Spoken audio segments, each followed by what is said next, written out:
involves a fair amount of sacrifice, a little bit of pain, and it becomes then a new habit, like all new habits.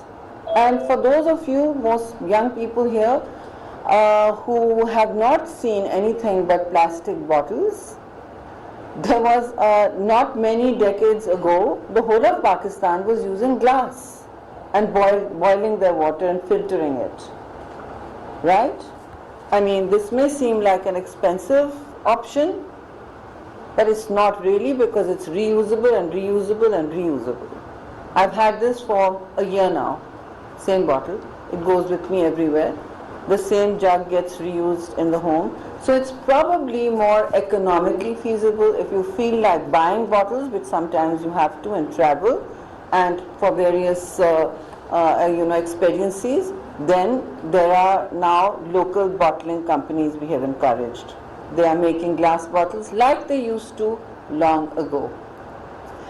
So we as humanity have gone on to bad habits without exploring what they're doing to us. As you have heard, I'm sure, and will hear during the course of the day, many plastics never leave the system.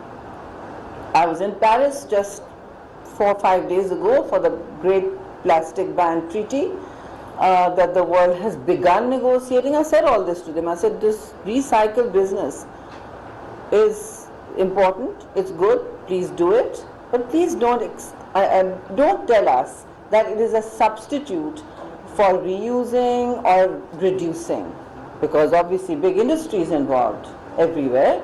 And if the world is only recycling 9%, the entire world, and that's their stated figure, please imagine what is the actual situation. Why is 9% only being recycled with so much investment in recycling in all the Western economies? So please don't tell me next time I come here that this is a PET bottle and it is okay to keep. It is not okay. When we follow its journey for recycling, I challenge you, who's collecting it? Because recycling means collecting, sorting, processing. Doing that. Where is it happening?